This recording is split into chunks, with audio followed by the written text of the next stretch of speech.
more, just a little more, just a little more. Hey everybody, and welcome to Just a Little More.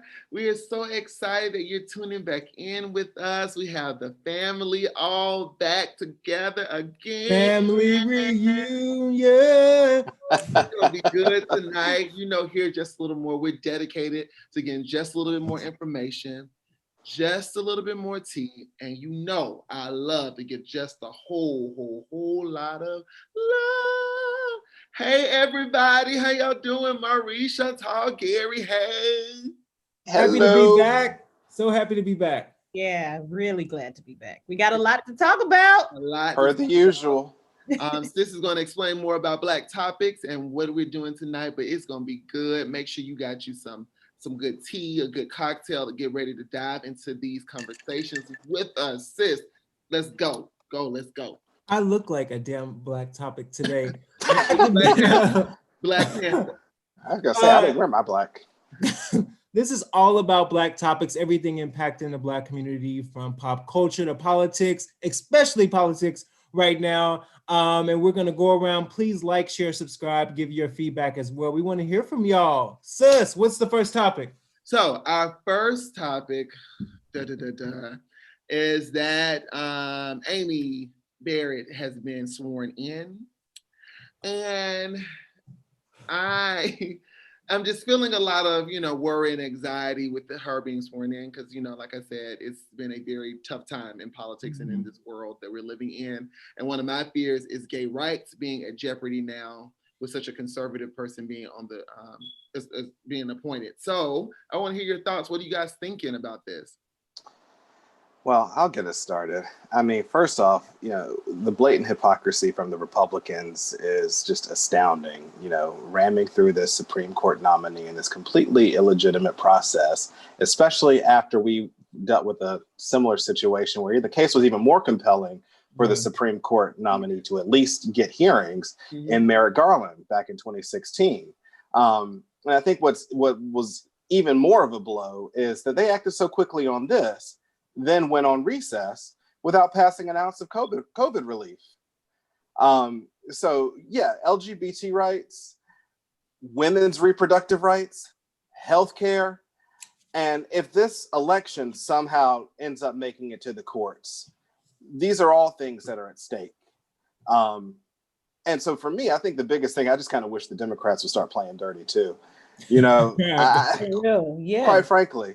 And there's just no real telling like what's going to happen, what case, what suit is going to, bring about, the possible reversals of some of these things that we've been able, these protections that we've been able to enjoy. Honestly, I was telling you before we started recording, I've been like in the TV, watching the headlines on CNN every day, all day. Yeah. I actually tuned away with everything and the coverage with her being sworn in and everything. I just couldn't deal with that. But that's my 2 cents. I don't even know what to think. I don't know what's going to happen. It's too much. But let's just say what this really is. This is white mediocrity at its best. Yeah. Yes. How did she get appointed? Well, she have 2 years of experience as a judge. Yeah. Maybe. I think I saw. Not qualified. Not at all. Never You tried are a case. replacing this woman. You are replacing Ruth Bader Ginsburg with her. It's crazy. I think somebody tweeted something saying the irony of her being sworn in to replace Ruth Bader Ginsburg and being sworn in by the guy who replaced Thurgood Marshall. Just the darkest kind of poetic twist. It makes no sense.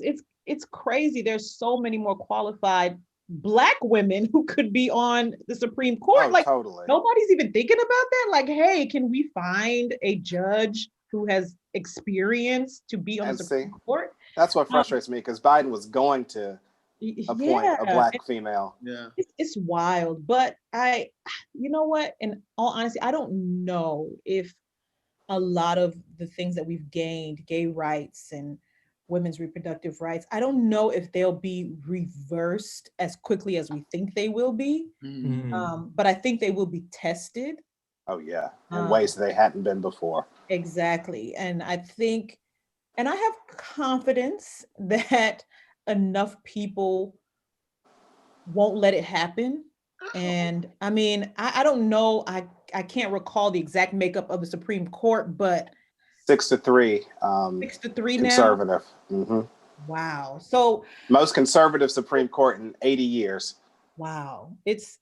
I don't think things will be reversed, but they will be tested. So I think we need to keep our eye on that, obviously. Yeah. I'm with you, Chantal.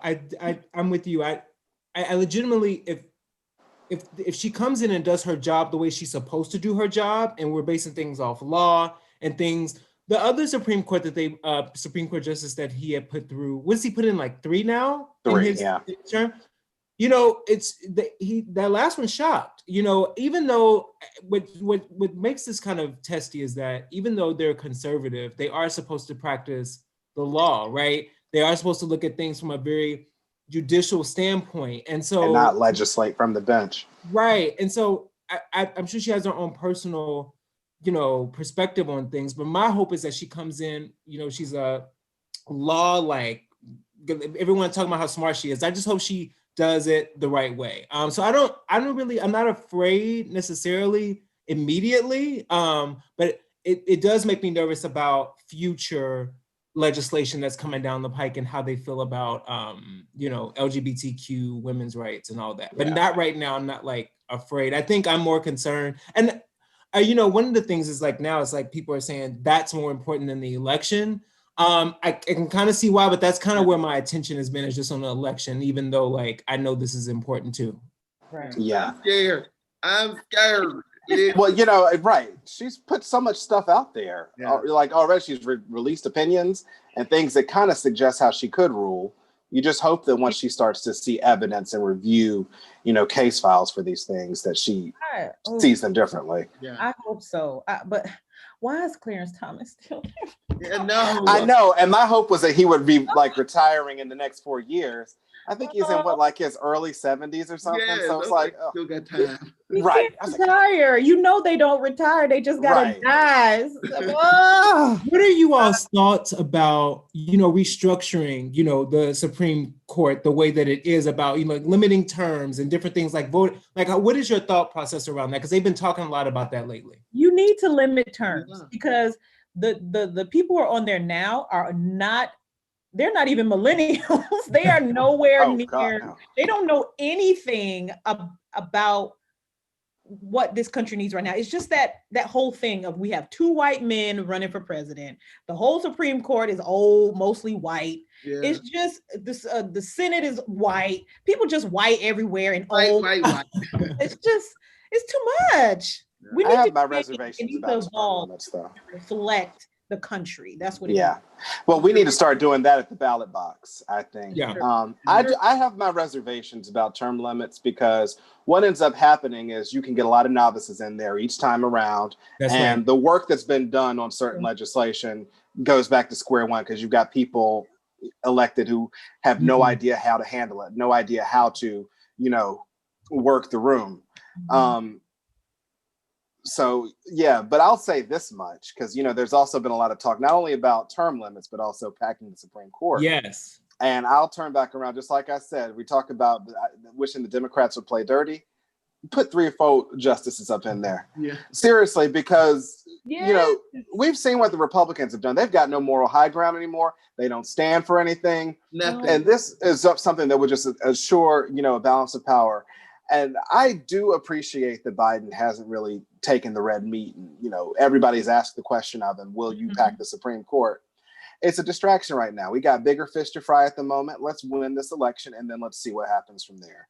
And then pack it, Joe. Yes. Pack it, right. Talking about winning this election, this goes to the debate that happened, the final debate that happened last week. What are your thoughts? Was there a clear winner? Did anybody have a plan for COVID and this pandemic? Like, of course. What do you know? What you doing, Gary? What you doing? Listen, I'll say this for starters. Thank goodness it was a more civil debate. Yeah. That's as far as where the positive qualities for both candidates ends. Yeah. Of course, there was a clear winner. It was Joe Biden, because he was the only candidate on the stage who believes in the truth, believes in science, believes in facts. He's the only one that can talk. The only one. Listen, I'll say that Trump was a lot calmer this time. And you know it killed him to keep it cute.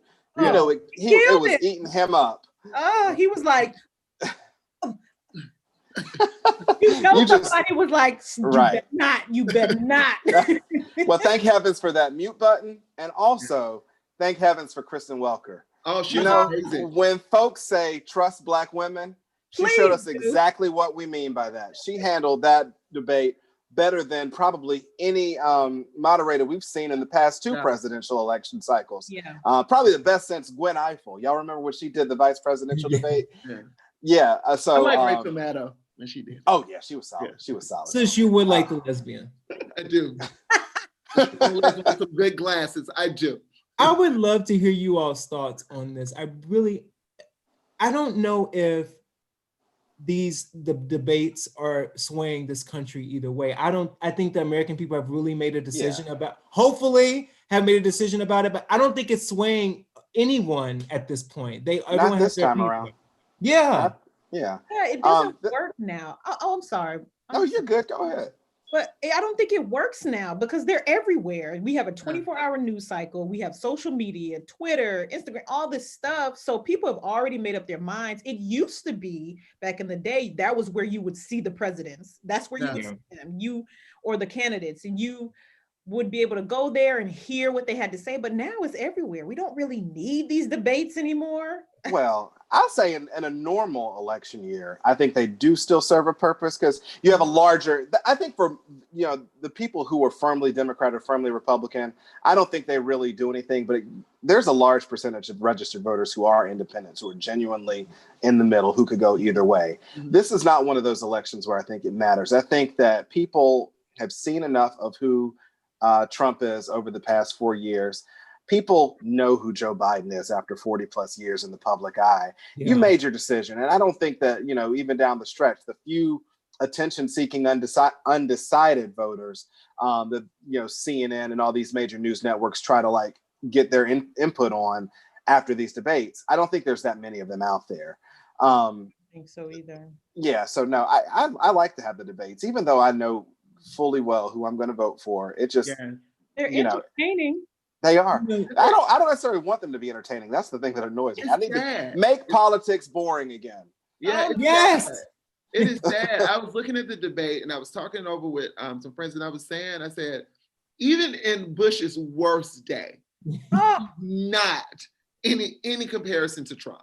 Listen, you know what I'm saying? Those were debates where you at least talked about policies. You had a clear winner, or you had a clear stance on each side. I left if you still vote for Trump and he talks about nothing, you're racist and you're stupid. I'm sorry. It's absolutely true. I had that very same thought before we sat down today. Yeah. I mean, there's just you even look at Trump on these rallies. I mean, he's letting you know outwardly that he does not give a damn about you. No. He was at this rally just in Omaha. Was that last night? Yeah. And I think he left them outside or something. Yeah, the shuttles that were supposed to take his supporters back to their cars didn't even do what they were supposed to do. These people had to walk 3 miles in the freezing cold back to their cars. And if you still y'all going right, exactly. Y'all gonna stick to the ballot. That's what y'all get. That's what serves you right. Oh, serves you right. I was watching American Horror Story, and I did not know that this was that was the past season, because I'm just getting caught up. Literally, y'all, I had chills about literally what he's created in this nation. Yeah. From that period. literally, we've been living through an American Horror Story, especially 2020. Oh, totally. And so it's just if you still leave this year, you leave his, that debate, and you still vote for him, you are racist and you're stupid. Point blank. And that's it.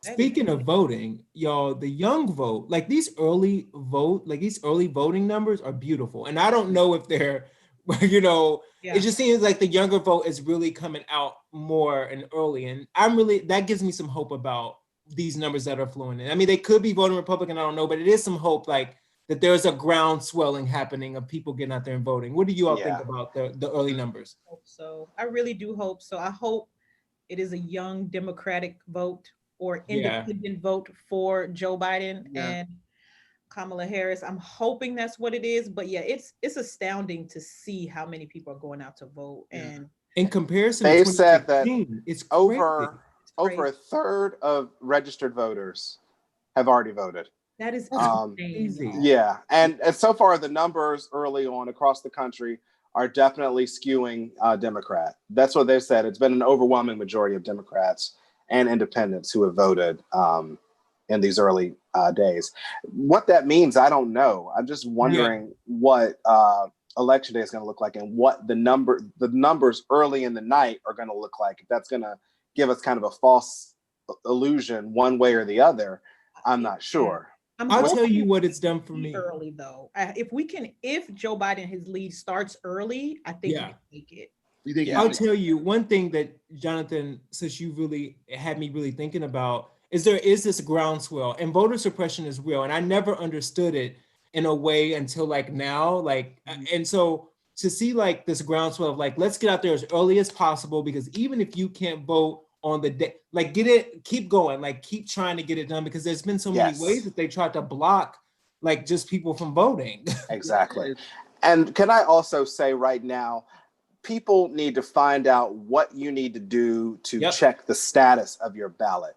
There's been a lot of coverage, and I don't think it's gotten enough attention over the past few weeks about the rejected ballots. And people need to know what their options are there. And so, Joyce, I want you to put a couple of links in the description of this video when you post it, just so that people have those resources. I'm really worried about Pennsylvania with this in particular, because there was that coverage about those naked ballots where people were returning them. And I guess there was a second envelope that they needed to put them in. This is Pennsylvania's very first time doing mail-in ballots. And so they're having some stumbles and some roadblocks with it right now. And that's where a lot of the attention is right now about Pennsylvania being this big major battleground state. And that's one that Trump won by less than a percentage point last time. So if these rejected ballots end up making the difference there, there's going to be a legal battle, and people may very well take it to the streets. So I just want people to know what your options are and know that you can check the status of your ballot in most states if you've mailed it in or something. Good idea. Check that. Yeah. Thank you, Farisi. I'm going to definitely put that in there. I do know, I think it's in Georgia, you cannot mail it in. I think today was the last day to mail it in. You can take it to your local office. You can take your mail-in ballot to your office. So please don't feel like, or just stand in line and vote. The lines are a lot better now. You can get They are. They're a lot better. I waited 5 minutes. Yeah, you can go right in there, drop it off there. They have somebody who will ask you and they'll take it, or you can vote. They'll say, do you want to just vote here? And you can vote there as well. So but I think that is great, because we want to make sure that if you want to vote and you can vote, go vote. They also have other things on the day of the election. I think it's pizza to the polls, where they're going to get pizza to people who are standing in long lines. Because I do expect that some people who last minute who going to still vote. If you know of an organization that's donating bottled waters, snacks, support and do that, because we still want to keep people in line. I know I was one of those ones that was like, try this line long, but still support people, because people are going to wait until the day of the election. We want to make sure every vote goes for Joe Biden. Okay, but every vote, every vote counts. Every vote counts. I mean, you were right though. Every vote counts. So I want to transition it just a little bit to Chantal. She had an amazing interview that she saw about a Black woman telling truth about these police officers right now, about just the state of America right now with Black. I think it's a race war. I would just basically say that. I won't even say it's a race against police, but I just think it's a race war right now. And so I wanted to hear that story, Chantal, and then kind of just go into the shooting in Philadelphia. She's from Kansas City, by the way. That was at a Kansas City. I was in Missouri. Yeah, exactly. And she's an activist, and she's trending right now all over social media. But she got up there and it was her turn to speak, and she said, "I'm not gonna be nice." She didn't. She said it a lot more, harder than that. But she was like, "I'm not gonna be nice. I'm not gonna sugarcoat this. I'm about to tell you exactly how shitty y'all are." And she did. And the thing that got me was that she called out names. When she said Rick, I said, "Oh, okay." And then she said Nathan. I was like, "Oh, she has a list." Like she was just tackling each and every one of them. And one of the things that she said that really stood out to me was that she was like, "You're taking photo ops with Black kids eating cookies and things like that. But then these same kids turn into Black male, red shirt, khaki pants, when they're older, and you target them."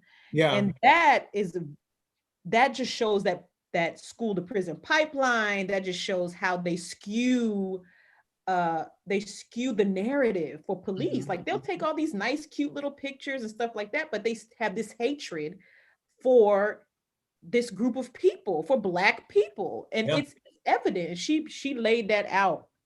I'll tell you what it made me think of. And Maurice has always been about voting in every election. Since I've known him. We need to go to these council meetings in your local communities and hold these people accountable. They work for us. And that's all I could think about was you work for her, you work for us. And so we have to start holding people accountable by name. We pay them a lot of money sometimes to do nothing in our communities. Or terrorize our communities. Yeah. Exactly. These are people that are sworn in to protect us. And there's, all across the country, there's this distrust between these police forces and the communities they're supposed to serve. And, we talk a lot about, defund the police has become a big catchphrase these days. And you have a lot of people, especially folks on the right, who want to see this issue as very black and white. There's no nuance to it. There's no gray area, which it very much is. We're not sitting here saying just, strip money from the police force and shame on you and we're not going to do anything with it. No, it's the fact that, addressing public needs requires a more holistic approach. Police shouldn't be the first responders to every situation. And when we get into the, situation with Walter Wallace, this is a prime example of that. We need to look at how we're allocating our funds for public services, whether it's mental health, social services, and all these other things that equally play a role in, the well-being of our communities and our neighborhoods. So that's what we're talking about. And you just hope that it starts somewhere where these local municipalities start to, reevaluate their priorities when it comes to spending. Yeah. Maurice, I think that was amazing what you said about the holistic approach. Like that is truly where we need to be going with our relationship with the police and the police in the community, because this person had mental illness. He had, and everyone in the community knew that. And if you've been able to had training or police that were in that community that knew that child or knew that person, they would be able to understand like, hey, okay, that's so-and-so. He's having a moment. Let's calm him down. Let's tase him. Let's, restrain him. Whatever we need to do to make sure that we can keep peace. But killing him, that shouldn't even been an option when you came into a situation with someone. But they don't know. They don't know anything else besides kill him. Yeah. But you know what? I think we know. And if we go back to our old hometowns, even when I go back to Kansas City, I know Smo Joe that's on the corner that talks to himself and like we know him, like, and so we don't bother him, he don't bother us. And I think we have to get back to, we've gotten so far away from it, like this sort of fear and distrust in each other. It's like, y'all know him, like we should really be able to come as a community and really help in the times like that, because we all know people like that in our communities back home. Oh, totally. And stop calling the police so quickly. I had a situation where I was working at a hotel, and I remember this couple got into a domestic issue, like they got into a fight. And my first instinct was like, calm them down so that they can get out of the hotel and go home.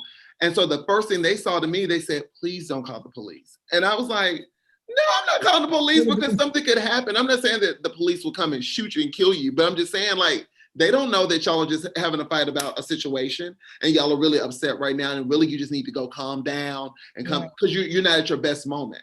But at that moment, training needs to be done. More training needs to be done with officers to help with these situations. Like, just like I was able to see that moment and not feel fearful and worried for my life, they should be able to do the same thing. They should.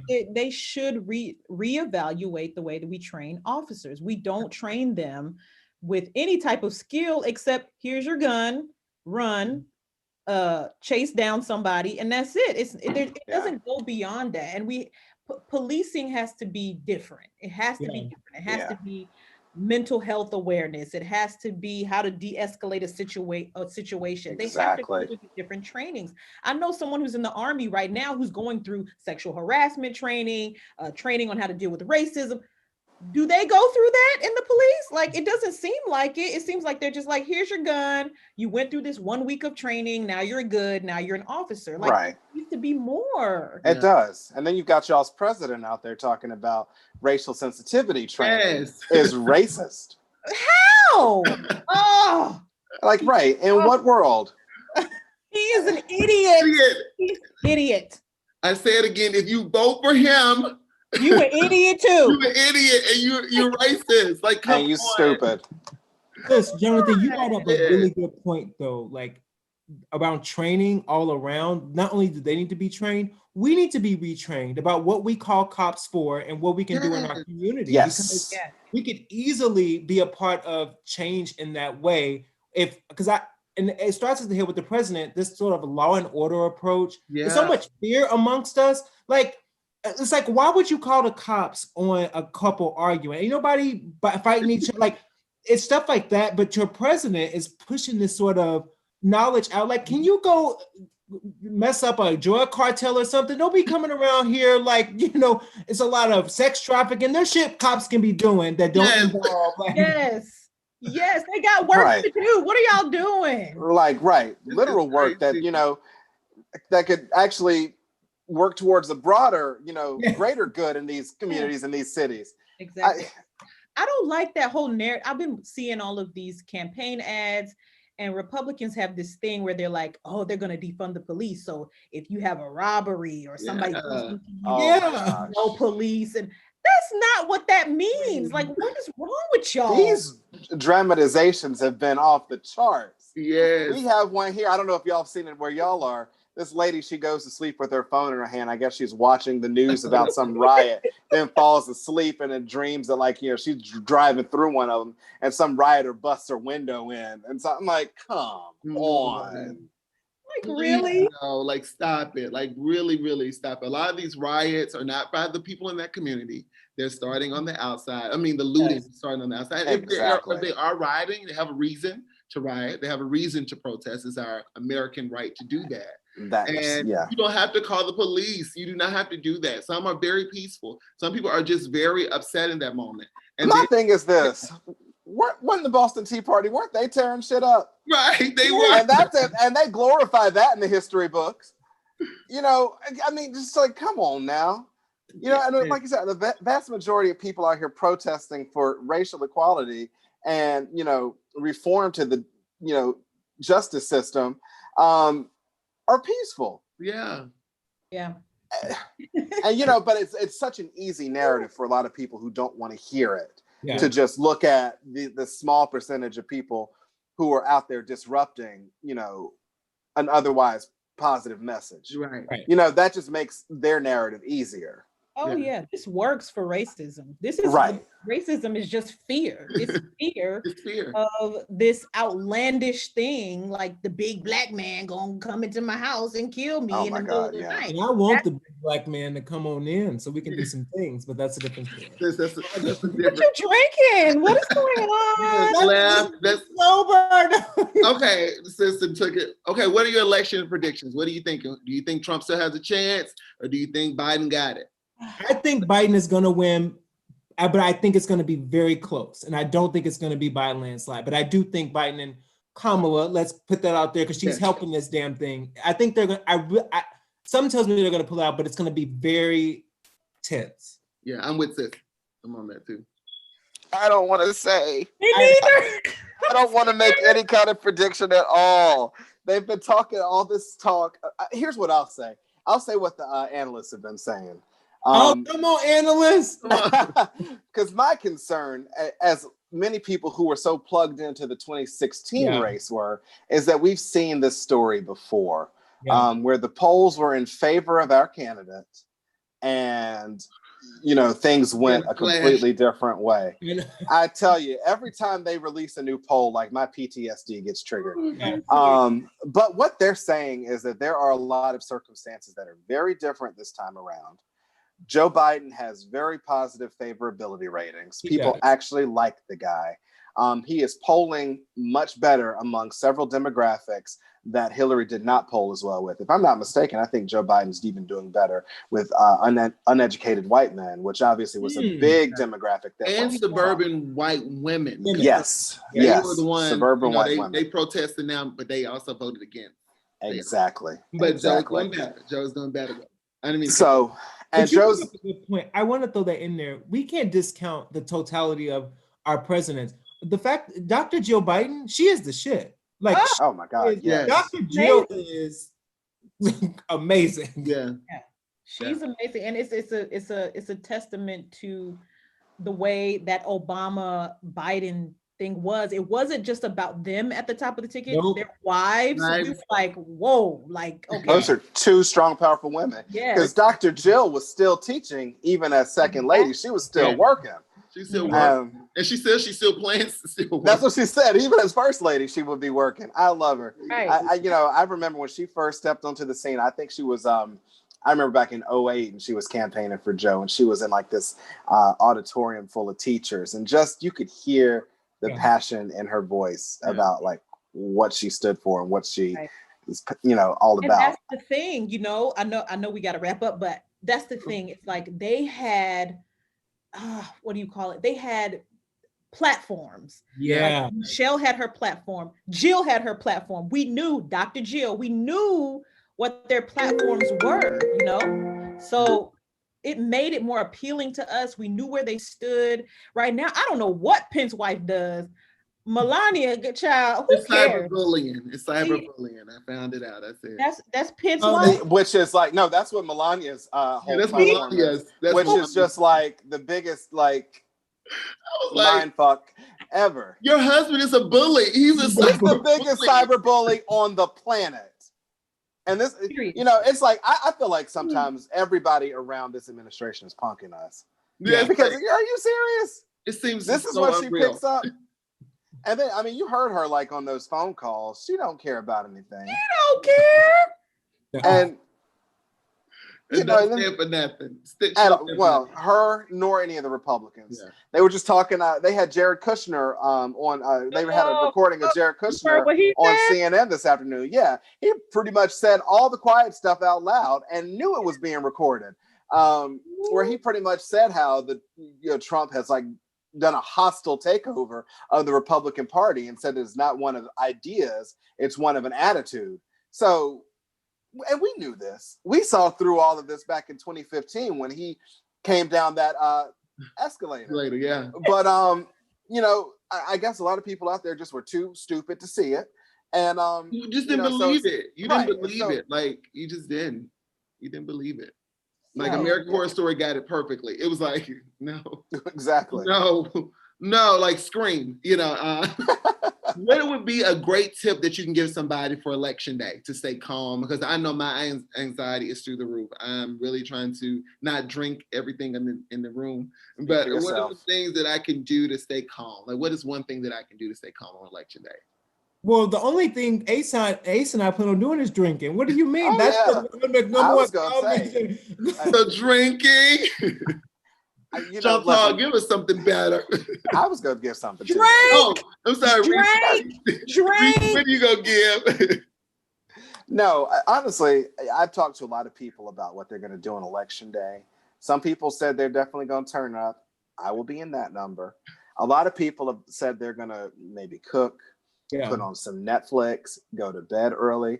Listen, whatever you need to do, honor what your body is telling you, know what your stress triggers are.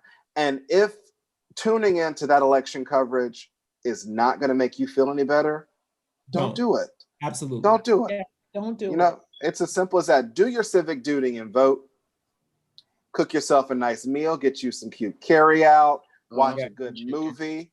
get a good night's sleep, and wake up the next day, and hopefully we have a new president-elect. Yes. Because the next day we still got to go to work, y'all. Yes, we do. Oh, I'm calling in sick if Biden loses. If Biden loses, y'all, I'm probably going to have to take off. And so, Job, if you're hearing this, I'm taking off because I can't. Yeah, I really can't. And no. But one thing I really did want to end with, and I do want you guys to think about this, is mental health has been a really big issue right now. Especially, I saw a meme where somebody was like, the regular stress of your life, plus 2020 stress, plus election stress, and plus global warming, everything else added on to you is causing people to have anxiety attacks, and depression is really big going into the holiday times. And so I really want, if you have an affirmation, if you can give an affirmation that you use for your daily mantra or something that you use that'll give people a lot of hope during this time, because, you know, a lot of people are going through, and I always use this one is that it's a little, you know, it's church because, you know, I love the Lord, is that I sit with myself and I say that no weapon that is formed against me will prosper. And so that's the weapons of just the pressures of life, sickness, pain, worry, misery. It can be formed, but it will not prosper against me because I'm in control of me. And so that's I right. know God, I can control me. Yeah. So nothing can prosper. So what is the affirmation that you guys have? So you'd actually be proud. Mine is actually a scripture. Oh. I kept some scripture from my church days. But one thing that I really hold on to is don't get weary in well-doing, for you'll reap if you faint not. Yeah. And well-doing doesn't mean that everything is okay. Well-doing means that you're up, you're able-bodied, you can change things are able to be changed. So don't get weary in well-doing, you'll reap if you faint not. And so we can't give up. Adversity is gonna come. It's just the way that sort of life works, but allow that to create character in us instead of like making you not want to do it. And so for me, it's all about not fainting. Like we just got to keep up and keep doing it. Preach that. Yeah, I'm gonna follow in the same vein, scripture too. Just be still, y'all. Sometimes you just gotta be still. Yeah. I have fell out. There's so much going on. I had to remind myself of that yesterday. My brain is just constantly going and going and going. Everything is just coming at me at one time. And sometimes we just need to really just be still and just let whatever higher power you believe in, whatever you believe in, to just handle it, and you just be still just for that moment. Shoot, I feel like I need to pass the collection plate around. Well, you know, y'all have talked about, you know, scripture and everything, and I know it's a song. I don't know if it's necessarily a scripture as well. I know it's a song, but hide behind the mountain where the chilly winds don't blow. And basically what that means is if you need, you know, just going off of what you said, Geraldine, there's a lot of stresses in life. And I think that every day we need to ask ourselves what we need to deal with those stresses. And if you need to steal away to do it, get away from all the static, get away from all the noise. Again, invest in your self-care, invest in what you need for your own mental clarity. And one other thing I'll say is every morning I wake up, I just do like a personal mental health check. And I ask myself, what do I need out of this day? And it doesn't have to be anything big, doesn't have to be anything crazy. What is something, you know how they have the SMART goals that you do at work? What is a SMART goal that I can achieve today that's going to keep me in a good headspace? And I make it happen every single day. It could be something as simple as washing the dishes. It could be something as simple as doing my laundry, or, you know, vacuuming, or whatever, cooking a good meal, whatever. But ask yourself that every day, and you'll be surprised that when you have that conversation deliberately, how you'll make, you know, something happen for your mental health, and it becomes addictive. Love that. Oh, y'all giving some good stuff today. Slaying all around. Listen, I moved. I didn't shout and fell out, Reese. Everybody didn't dance. Listen, thank you all for tuning in for just a little more. I don't care what you do on election day, but make sure you didn't vote it, though. Make sure you didn't vote it. Oh, it did turn it around. Thank you. This is not for black people, white people, everybody. Vote, just vote. And if you don't take anything else from this, if you vote for Trump, you're racist. And stupid. That's stupid. But love y'all. Have a great day. Share, like, subscribe, and have a great day with just a little bit more. Bye, bye, bye, bye. Hey, YouTube, Instagram, Facebook world. Listen, I need your help. This is an amazing YouTube and Facebook artist. Could you do me a favor? Could you go and follow her? Find out all the great information that she is doing. Listen, you will not be disappointed. I love Kimology, and I know you will too. So I hope you go and like, share, and subscribe to her page and click the little bell. Alrighty, see you guys soon.